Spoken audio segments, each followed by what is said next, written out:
Hello guys, welcome back. I hope you're all doing great. So today I'm wearing my new earrings. I purchased these in Vienna from a cute little jewelry shop. The owner of the shop was probably the nicest person that I met over in Vienna. What a beautiful city. Salzburg was absolutely stunning. I took a trip from Vienna to Salzburg for the day. Gorgeous. Really, really enjoyed Austria. Beautiful country. And the apple strudel. I was addicted to the apple strudel. So good, so magnificent. But we're back to talking fragrances today, and we're talking about some new discoveries and some fragrances that were disappointments or that didn't work out for me. And we're gonna start with a big bombastic fragrance from the house of Tower Perfumes. This is a 5 ml decant of Golestan. Before I got this, I started out with this little sample that I almost used up. Wasn't sure if this should turn into a full bottle, so I thought the best way to go would be to get the 5 ml decant. So this is a bold floral fragrance from this house. I have other fragrances and other samples that I've tried, like PHI Un Rose de Kandahar. That one is sort of a soft, rosy fragrance that goes powdery. There's also Incense Rosé, which is a really nice incense rose fragrance, also on the softer side of things. This one is in a category of its own. This is, to my nose, predominantly a tuberose fragrance, but there's so much going on. I would consider this a layered, complex fragrance. It opens up really zesty and zingy. I think there's cinnamon, there's bergamot, and it opens up pretty bright and in your face. And there's something almost off-putting about the opening of this fragrance. There's something a little animalic, even though you get that it's a floral and it has this sort of very bright opening, there's something lurking that's animalic. And the animalic aspect, I know this is going to sound so bad, but for the first 3 or 4 times that I tried this, it smelled like, almost like foot odor, like dirty feet. I know that sounds so weird. That's what I was getting from this. There's something off-putting and a little animalic, and the fragrance sort of takes some getting used to. And I think it's just a perception of that animalic aspect because I don't get that anymore. As it dries down, this, to my nose, is a lot about the tuberose, but there's also this indolic jasmine and ylang ylang that's part of the fragrance, and it's present. It's not a soft floral. It's a bombastic, present, full-bodied, slightly indolic, lush tuberose fragrance that has a lot going on. It's interesting. I think it's an amazing fragrance, and what really got me about this is the dry down. As it dries down and you get wafts off your skin, it's absolutely beautiful. A beautiful tuberose-centric floral fragrance that has this creamy ylang ylang. It has spicy sort of components to it. It's a little green. It's beautiful. I love this wafting off my skin when it dries down. Even though the opening could be a little challenging, I would say that this is a polarizing fragrance. It's either you love it or you hate it. I would put it in the world of Nuit de Bakelit by the House of Naomi Goodsir. I recently spoke about that fragrance, getting to know it, sort of falling in love with it after not liking it for a while or being unsure. The same with this. Golestan was definitely not a love at first sniff. It was a fragrance that I had to sort of experience and get to know. But I will say there was obviously something about it that made me want to get to know this fragrance. And I think it's quite interesting. This is a new bottle, a new decant. There's no dent in here. I just got this.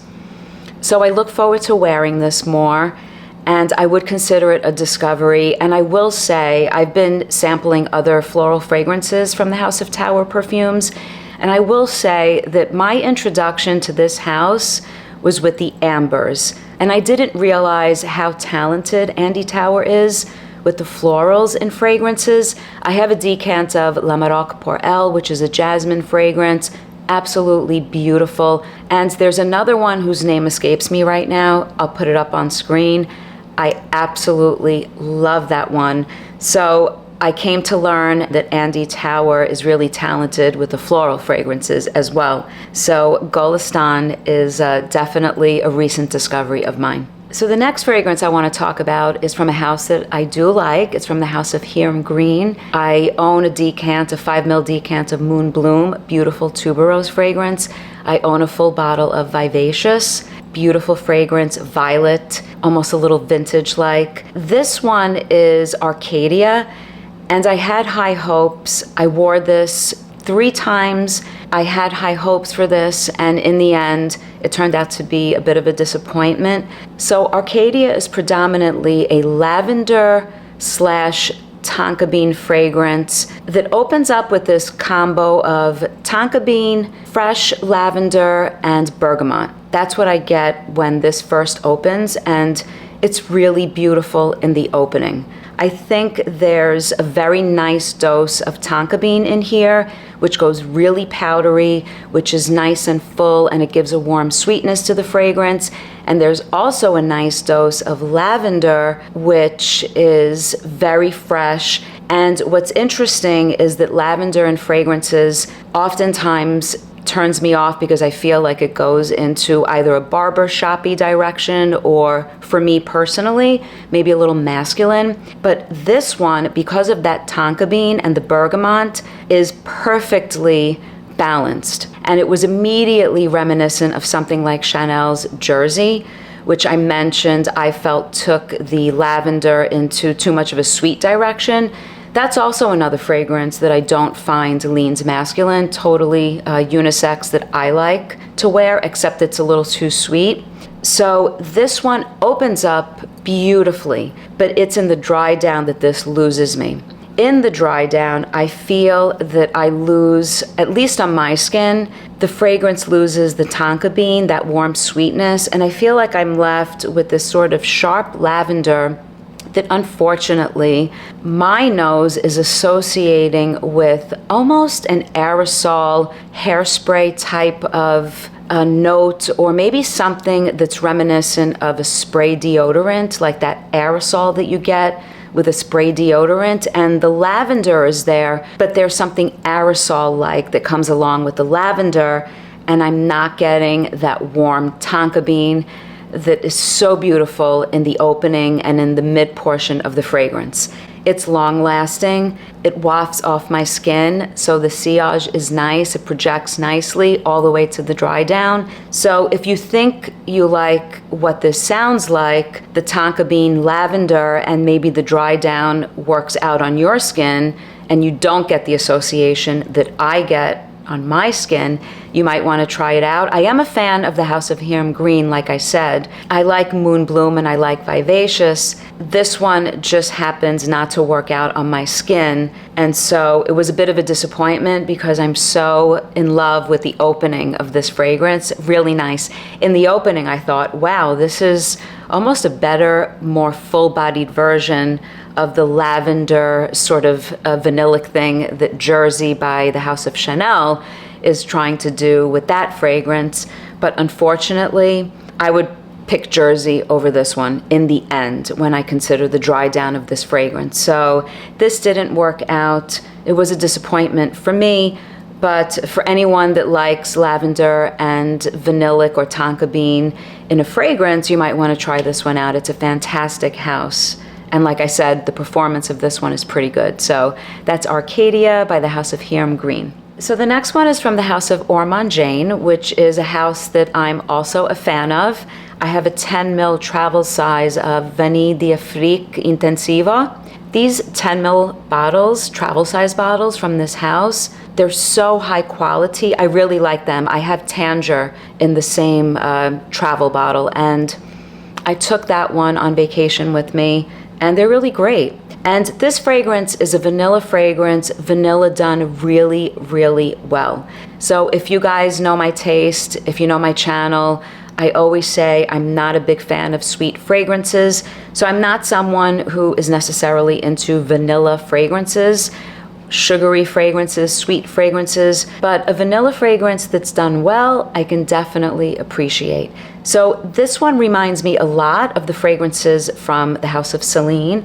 in particular black tie, and I think that's because of the orris butter. So this fragrance has some spices, which sort of contrast the vanilla, but nothing strong, very, very soft. This fragrance also has carrot seed, which goes in a powdery direction and imitates iris in fragrances, but it also has orris butter. So it's vanilla taken into an irisy, sort of creamy, smooth, powdery direction with these slight hints of something just slightly spiced, very soft, and it's just beautifully done. There's something also, I think, woody about this. I think there's cedar wood in here. And so that's why, to my nose, it's reminiscent of Celine's black tie. Now, Celine has a few vanilla fragrances. I just purchased Zuzu, which is a nice vanilla fragrance that has the tonka bean. So that's why I was a fan of that fragrance. While black tie has the woody aspects and is also sort of irisy. I think there's the orris butter in that fragrance, which is a common thread in the house of the Celine fragrances, which I love, by the way. Very creamy, soft, and powdery. I like that. And this one is reminiscent of black tie. It also, again, has that orris butter and it has cedar wood. So the scent profile is similar, but I will say that this one is less expensive. It's so great, and it's a good alternative. If you're not looking to buy a fragrance from the House of Celine, the 100 ml size bottles are about $350. This one for 100 ml, I think, can be had for about $200. So that is a difference. It is a consideration. For me personally, because I'm not necessarily into vanilla fragrances, and I only wanted the 10 ml travel size because I know I won't reach for this scent profile as much as I would reach for other scent profiles and other fragrances in my collection, this was perfect. It was the perfect size, perfect price point. And I had Celine's black tie. I did sell it. And like I said, I ended up with Zuzu, which I'm loving because of the tonka bean. And I just love tonka bean in fragrances. So this one from the House of Orman Jane was definitely a nice discovery. And I really like it. It's not sugary, saccharine, sweet. It's perfectly balanced with the other notes in the fragrance. And it takes the vanilla and it stops it from being like a scoop of ice cream or something that you're about to cook a cupcake with, and it takes it into sort of a refined orrisy, irisy direction with woody components, soft spices, and it's well done. It's a vanilla for an adult, and it's a vanilla like Zuzu that I enjoy wearing. So nice discovery from this house. So the next one is from the House of Arquiste, and this is a 2025 release. It's a recent release, and it's called Tropical. I like the House of Arquiste. I have a few of their fragrances. Nan Ban is such a great one. That's probably my favorite. This one is one of those dabber samples, but it was enough for me to sort of understand that it's not a fragrance for me. When I first got my nose on it, it immediately brought me to a fragrance that I'll talk about in a minute. So it's a fruity fragrance, and the word tropical is definitely very fitting. So to be fair, I'm not a huge fan of fruity fragrances to begin with, but on top of that, this one is a little too sweet. It opens up very, very zingy. I think there's frangipani, there's key lime, there is ginger and Mexican guava in the opening. The lime, the ginger, they're effervescent in the opening. The guava is syrupy and sweet. And so, yes, it's a tropical scent profile. It's a summer scent profile, hence the name Tropical. So I guess it delivers exactly what it's telling you in the name. You have to like that sort of fragrance. You have to like that sort of sweet guava, tropical, fruity scent profile. Now, as much as I say that I don't like fruity fragrances, it was reminiscent of something that I recently have gotten my nose on by the House of Arquiste Perfumes, and that is Delta of Venus, which is a guava fragrance as well. So when I got my nose on this, I immediately thought of Delta of Venus. I recently got the sample set from the House of Arquiste Perfumes. Beautiful sample set. I can't wait to talk about the fragrances. I ended up with a full bottle of Mabette, which is an animalic jasmine fragrance.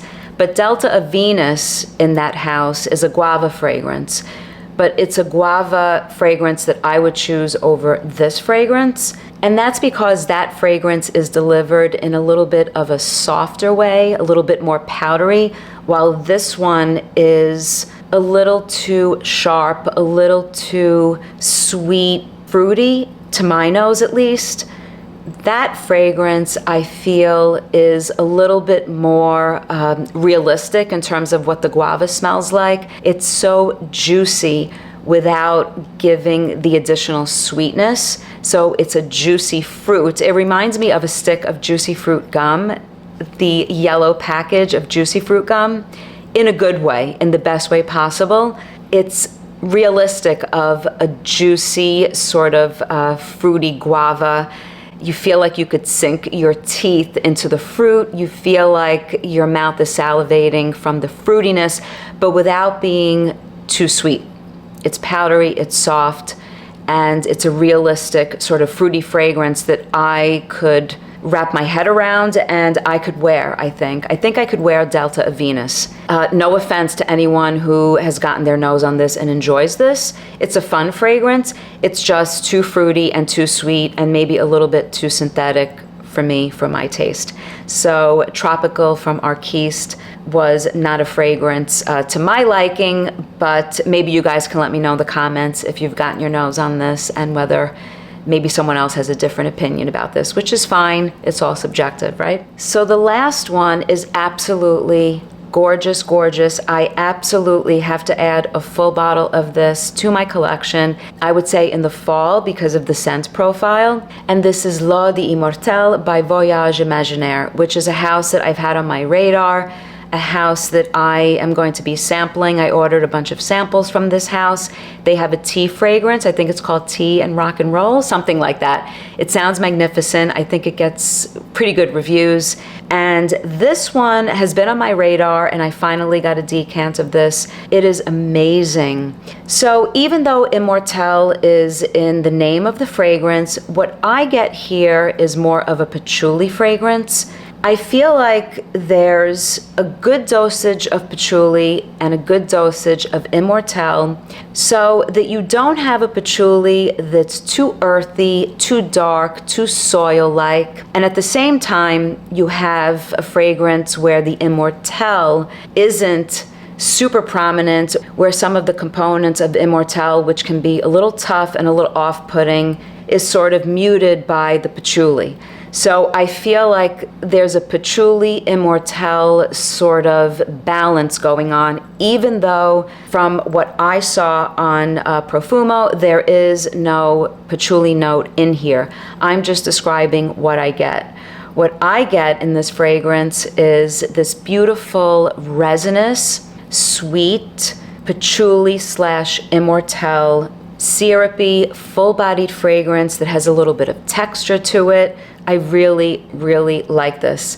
I think I like this so much because to my nose, I feel like the Immortels, although it does come through in the fragrance, I feel like it's perfectly balanced so that any part of the Immortels that might be off-putting, any aspects that might be too much, I feel like it's perfectly balanced in here.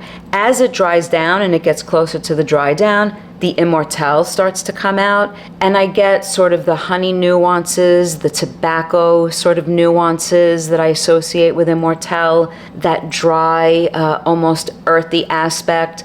The Immortels definitely comes through, and it's recognizable as the fragrance dries down, I would say, more than in the opening. And along with this Immortels is this great sort of sweetness, but it's a warm sweetness. It's a very resinous sort of sweetness. It's from the labdanum, the benzoin, the vanilla in here. So like I said, there's almost a texture to the fragrance, and there's almost this warmth and earthiness that I normally get from patchouli in fragrances. And it could just be the earthy aspects of the Immortels that are coming off like patchouli to my nose, because like I said, I don't think that patchouli is a note in the fragrance.